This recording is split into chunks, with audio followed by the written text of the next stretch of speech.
Today, something very strange happened to me at Rajiv Chowk, Gurugram. I was returning from Jaipur to Gurugram, and my bus dropped me at the Rajiv Chowk. And while I was waiting for the cab, I noticed a man came around me. He was circling, and he was constantly staring at me. Initially, I just ignored like the others do, but then I noticed that his pants zip was unzipped and he literally kept staring and started masturbating in front of me, and he was very aware of what he was doing. He was just making me feel very uncomfortable, and I felt very disgusted. And I don't know about these cabs and all. I initially booked a cab. I was waiting for the driver. I called him many times, but he wasn't answering my call, and I had to book the another ride just to avoid this creep man and that situation. Initially, I froze. I didn't record. I didn't hit him.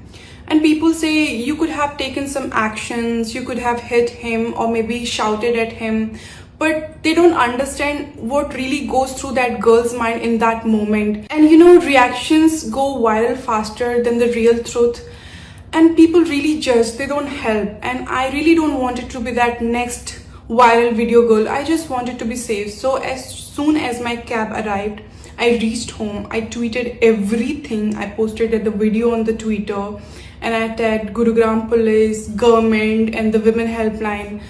But there was no response, not even an automated message. People started giving me that random helpline numbers. I also tried Das Nabbik, but nobody answered. The call disconnected. Then I searched some numbers on Google and I called them, and I said I want to lodge an FIR or something. Then they said, when this incident happened, I said it happened. This happened at 11 in the morning. Can you believe that? And they said, you have to come to the Thana for the FIR and all. We can't register your complaint online. I mean, what is this? Something mishappening at that moment. Like, we should go to the Thana to lodge the complaint. We can't get any online help or nothing like this. I felt very disgusted. And I'm also really making this video not to get any kind of attention. I just want me to be heard. Like, why is no response from the government or from these sites?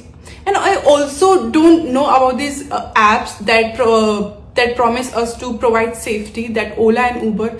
Why your drivers kept ignoring our calls? Gurugram police की knowledge में social media के माध्यम से एक मामला आया था, जिसमें एक युवक राजीव चौक पर एक युवती को अकेला पा करके उसके आसपास घूमता हुआ नजर आया और उसको देख करके उसके द्वारा कुछ अश्लील हरकतें की गई थी। तो मामला जैसे ही गुरुग्राम पुलिस के संज्ञान में आया था, इसमें सुमोटो हमने स्वयं संज्ञान लेते हुए सिविल लाइन पुलिस स्टेशन में एफआईआर रजिस्टर की गई थी। और इसमें इन्वेस्टिगेशन के दौरान इंस्पेक्टर कृष्ण है, सिविल लाइन एसएचओ है, उनकी टीम में एएसआई ममता है, और उनके द्वारा इसमें एक डीप इन्वेस्टिगेशन केस में की गई है। केस की इन्वेस्टिगेशन में क्राइम ब्रांच सीआईए सेक्टर 17 की मदद ली गई थी टेक्निकल एविडेंस के बेस पर, और जो सीसीटीवी फुटेज है उनके एनालिसिस के बेस पर इसमें एक एक्यूज को आज सेक्टर 49 गुरुग्राम से अरेस्ट किया गया है।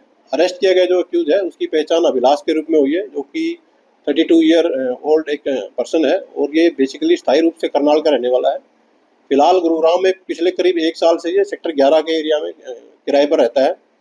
पुलिस के द्वारा इसे इंटरोगेशन की जा रही है। इंटरोगेशन में इसने बताया है कि घटना के दिन वो राजीव चौक पर था, और राजीव चौक पर उसने उस युवती को अकेला पा करके उसके सामने कुछ अश्लील हरकतें की थी। और इसके अलावा अभी इससे पुलिस के द्वारा एक डीप इन्वेस्टिगेशन इंटरोगेशन की जाएगी, और अगर इसने किसी वारदात को अंजाम दिया है तो उसके बारे में भी इससे पूछताछ पुलिस के द्वारा फिलहाल वो की जा रही है। आरोपी जो अभिलाष है, ये एक निजी कंपनी में एक असिस्टेंट मैनेजर के तौर पर नौकरी करता है, और फिलहाल जो इसने इंटरोगेशन में बताया है कि ये एमटेक है, और एमटेक इसने गुरुग्राम के एक निजी कॉलेज से की है। सिविल इंजीनियर से ये एमटेक है। फिलहाल किसी प्राइवेट नौकरी में गुरुग्राम में नौकरी कर रहा है। देखिए, अभी एक्यूज को पुलिस के द्वारा अरेस्ट किया गया है। इसका क्रिमिनल बैकग्राउंड इसके रिहायशी पुलिस स्टेशन से चेक करवाया जाएगा, और अगर यदि वहाँ भी कोई इस तरह की कोई एफआईआर या कोई केस इसके अगेंस्ट पाया जाता है तो वो उसको करंट केस में इन्वॉल्व करके फर्दर जो इन्वेस्टिगेशन है इसकी पूरी की जाएगी। राजीव चौक पर इसने इस घटना को अंजाम दिया था, ऐसे में कितना मुश्किल था इसको पकड़ना और खास करके क्या सीसीटीवी देखिए, जो जो वीडियो जो सोशल मीडिया पर थी उसमें ये युवक मास्क का इसने प्रयोग किया गया था और जो घटनास्थल था उसके आसपास भी कोई नज़दीक में कोई सीसीटीवी कैमरा नहीं था। इसकी वजह से थोड़ी दिक्कतें पुलिस को हुई, बट सैकड़ों की संख्या में पुलिस के द्वारा सीसीटीवी कैमरों की जांच की गई है और उस जांच और टेक्निकल इन्वेस्टिगेशन के बेस पर ही इस आरोपी को पुलिस के द्वारा अरेस्ट किया गया है।